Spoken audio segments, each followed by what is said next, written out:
Hello friends, എല്ലാവർക്കും ചെമ്പരപ്പൂവിൻ്റെ പുതിയൊരു വീഡിയോയിലേക്ക് സ്വാഗതം. അപ്പോൾ നമ്മുടെ ചെമ്പരപ്പൂവിൽ വരാനിരിക്കുന്ന ഭാഗത്തെക്കുറിച്ചാണ് ഞാനീ പറയുന്നത്.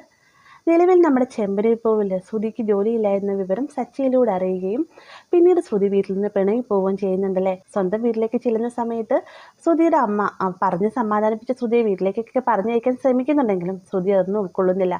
അവസാനം ശ്രുതിയെ അന്വേഷിച്ചുകൊണ്ട് കുമാരപുരത്തേക്ക് എത്തുന്ന സമയത്ത് വനജാൻറ്റിയുടെ വീട്ടിലേക്ക് എത്തുകയും എന്നാൽ ശ്രുതി അവിടെ ഉണ്ട് എന്നറിയാതെ തന്നെ തൻ്റെ മനസ്സിലുള്ള സ്നേഹം മുഴുവനും പുറത്തേക്ക് പ്രകടിപ്പിക്കുകയും ശ്രുതിയെ നേരിട്ട് കണ്ടു കഴിഞ്ഞാൽ ക്ഷമ ചോദിക്കണം എന്നൊക്കെയുള്ള ശ്രുതിയുടെ മനസ്സ് തുറന്നുള്ള പശ്ചാത്താപമൊക്കെ കേൾക്കുമ്പോഴാണ് നമ്മുടെ ശ്രുതി തിരികെ വീട്ടിലേക്ക് എത്തുന്നതല്ലേ. അപ്പോൾ ആ ഒരു എപ്പിസോഡിൽ തന്നെ നമ്മൾ കണ്ടതാണ് സച്ചി രേവതിയോടായിട്ട് പറയുന്നത് ശ്രുതിക്ക് ജോലിയില്ല എന്ന കാര്യം വീട്ടിലെല്ലാവരോടും തുറന്നു പറഞ്ഞ് ഞാനിപ്പോൾ കുറ്റക്കാരനും ശ്രുതി നായകനും, അതെങ്ങനെ ശരിയാകുമെന്ന് പറയുന്ന സമയത്ത് നമ്മുടെ രേവതി ഒരു ഡൗട്ട് പറയുന്നുണ്ടല്ലേ. നമ്മളായിട്ട് ശ്രുതിയെ കാണുകയോ അല്ലെങ്കിൽ അവളുടെ വീട്ടുകാരായിട്ട് സംസാരിക്കുകയോ ഒന്നും ചെയ്യാതെ തന്നെ എങ്ങനെ ഇത്ര വേഗം പിണക്കം മാറി വീട്ടിലേക്ക് വന്നു, ഇതിലെന്ത് ചുറ്റിക്കളി ഉണ്ടെന്നൊക്കെ പറയുന്നുണ്ട്. മാത്രമല്ല ഇതിന് മുന്നൊരു എപ്പിസോഡിലും സച്ചിയും രേവതിയും തമ്മിൽ ഇതേ കാര്യം ഇതൊരു ഡൗട്ട് പറയുന്നുണ്ട്. ശ്രുതിയുടെ അമ്മയോ അച്ഛനോ എന്തിനോ ഒരു ബന്ധുക്കൾ പോലും ഈ വീട്ടിലേക്ക് വന്നിട്ടില്ല, ഒന്ന് ഫോൺ കോൾ പോലും ചെയ്തിട്ടില്ല, അവൾ എന്തൊക്കെയോ കള്ളക്കളികൾ ഒളിക്കുന്നുണ്ടെന്ന് സച്ചി രേവതിയോട് പറയുന്നതും രേവതിയും ഇതുപോലെ ഡൗട്ട് പറയുന്നതായിട്ട് നമ്മൾ കണ്ടതാണ്. അപ്പം അങ്ങനെ നമ്മുടെ സച്ചി തുറന്നു തന്നെ ഈ ഒരു കാര്യം ശ്രുതിയോട് ചോദിക്കുന്നുണ്ട്. ചന്ദ്രയും കേൾക്കുന്നുണ്ടല്ലേ. അപ്പോൾ പലതവണ തന്നെ രേവതിയും സച്ചിയും ശ്രുതിയുടെ മലേഷ്യയിലുള്ള അച്ഛനെ ഇതുവരെ നേരിട്ട് കണ്ടിട്ടില്ല, അവരുടെ വീട്ടുകാരും വന്നിട്ടില്ല എന്ന രീതിക്ക് സംസാരിച്ചത് കൊണ്ടേറ്റ് തന്നെയും ചന്ദ്രയായിട്ടൊരു തീരുമാനമെടുക്കുകയാണ്. ശ്രുതിയെ കണ്ടിട്ട് വീട്ടിൽ നിന്ന് ആരെങ്കിലും വരണം, ഒന്നല്ലെങ്കിൽ അന്ന് വിളിച്ച് അങ്കിളാണെങ്കിൽ വീട്ടിലേക്ക് എത്തണം എന്ന് പറയുന്ന സമയത്ത് ശ്രുതി ആകെ ഞെട്ടിപ്പോവാണ് കേട്ടോ.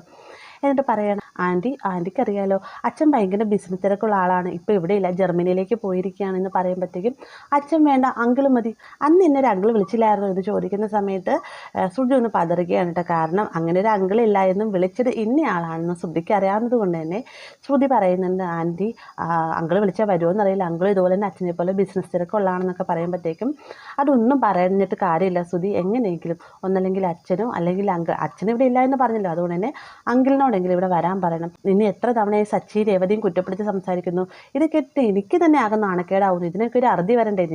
വീട്ടിൽ വന്നു കഴിഞ്ഞാൽ ഇനി മേലാൽ ഒരക്ഷരം പോലും ഇതേക്കുറിച്ച് സംസാരിക്കുകയില്ല, അവരുടെ വായടച്ച് വയ്ക്കാനുള്ള എളുപ്പ വഴി ഇത് തന്നെയാണെന്ന് നമ്മുടെ ചന്ദ്ര പറയുകയാണ്. അവസാനം മനസ്സോടുകൂടി തന്നെ ആരെങ്കിലും ഒരാളെ വീട്ടിലേക്ക് വിളിച്ച് വരുത്താമെന്ന് ശ്രുതി സമ്മതിക്കുകയും ചെയ്യുന്നുണ്ട്. ഇതിന് വേണ്ടിയിട്ട് ശ്രുതി നേരെ ചെല്ലുന്നത് മീരയുടെ അടുത്തേക്കാണ്. കാരണം ശ്രുതിയുടെ മനസ്സൂക്ഷിപ്പുകാരി എന്നത് മീരയാണ്. എന്ത് സങ്കടം വന്നാലും സന്തോഷം വന്നാലും ശ്രുതി എല്ലാം ഷെയർ ഇടുന്നത് മീരയോട് തന്നെയാണ്. അങ്ങനെ താൻ ഇങ്ങനെ ഒരു വാക്ക് ചന്ദ്രയ്ക്ക് കൊടുത്തിട്ടുണ്ട് എന്ന് പറയുന്ന സമയത്ത് നീ എന്ത് ചിന്തിച്ചാണ് ശ്രുതി അങ്ങനെ ഒരു വാക്ക് പറഞ്ഞത്, നിന്റെ എല്ലാ സത്യങ്ങളും അറിഞ്ഞു കഴിഞ്ഞാൽ ആകെ പ്രശ്നമാവില്ല, ഒരു കാര്യം ചെയ്യാം, നമുക്ക് നാട്ടിൽ നിന്റെ അമ്മയെ കൊണ്ടുവരാമെന്ന് പറയുന്ന സമയത്ത് നീ എന്താ ഇങ്ങനെ മണ്ടത്തരങ്ങൾ വിളിച്ച് പറയുന്ന മീര, അമ്മ അന്ന് രേവതിയുടെ താലിമാറ്റിൽ ചടങ്ങിൻ്റെ വീട്ടിൽ വന്നതും അന്നുണ്ടായി പ്രശ്നങ്ങളെല്ലാം തന്നെ നീയും കണ്ടതല്ലേ എന്നൊക്കെ ചോദിക്കണം.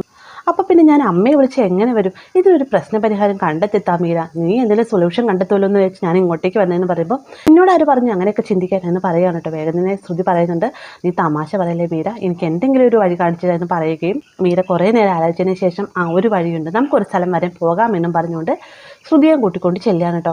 പിന്നീട് കാണിക്കുന്നത് ഒരു പുതിയ കഥാപാത്രമാണ്. കഥാപാത്രം എന്ന് പറഞ്ഞാൽ ഒരു ഇറച്ചി വെട്ടുകാരനാണ് കേട്ടോ. അയാൾ നാടകത്തിൽ അഭിനയിക്കുന്നതൊക്കെയാണ്, മാത്രമല്ല അയാൾ ഒരു സിനിമാ പ്രേമി കൂടിയാണ്. ഏത് വിധേന സിനിമയിൽ കയറി ചെല്ലാനായിട്ട് തന്നെ പ്രതീക്ഷിച്ചിരിക്കുന്ന ഒരു വ്യക്തിയുമാണ്. അങ്ങനെ അയാളെ കാണാനായിട്ട് ചെല്ലുന്ന സമയത്ത് മീരയെ കാണുമ്പോൾ തന്നെ മോളെ എന്തൊക്കെയുണ്ട് വിശേഷം, നീ എൻ്റെ ഇറച്ചി മേടിക്കാൻ വന്നാണോ, എന്താ വേണ്ടത്, നിനക്ക് ചിക്കൻ്റെ ലെഗ് പീസ് വേണോ അതോ പോത്തിൻ്റെ കരൾ വേണോ എന്നൊക്കെ ചോദിക്കുന്ന സമയത്ത് ഇതിനൊന്നുമായിട്ടല്ല അങ്കിൾ ഞാൻ വന്നത്, ഞാനിപ്പോൾ അങ്കിളിനൊരു സിനിമയിൽ ചാൻസ് തരാൻ വേണ്ടി വന്നതാണെന്ന് പറയുമ്പോഴത്തേക്കും ശ്രുതി വായും പൊളിച്ച് നിൽക്കുകയാണ് കേട്ടോ. വേഗം തന്നെ ഇയാൾ എനിക്ക് സിനിമയിൽ ചാൻസോ, എന്ത് ചാൻസ് എന്ന് ചോദിക്കുമ്പോഴത്തേക്കും അങ്കിൾ കമലഹാസൻ്റെയും മണിരത്നത്തിൻ്റെയും പുതിയൊരു സിനിമ ഇറങ്ങാനുണ്ട്, അതിലേക്ക് പുതുമുഖങ്ങളെ നോക്കുന്നുണ്ട്, അതിലേക്ക് വേണ്ടിയിട്ടാണ് ഞാൻ അങ്കിളിനെ തിരഞ്ഞെടുത്ത് വെച്ചിരിക്കുന്നത് എന്ന് പറയുമ്പോഴത്തേക്കും ഇയാൾക്ക് ഭയങ്കര സന്തോഷമാവാണ്.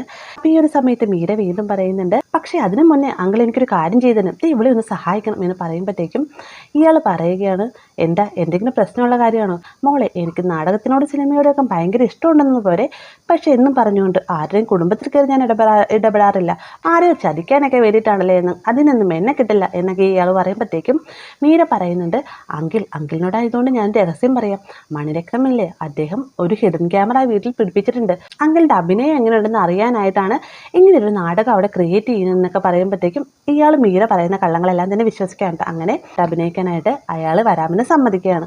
പുതിയൊരു കഥാപാത്രത്തിൻ്റെ എൻട്രി വരുന്നുണ്ട്.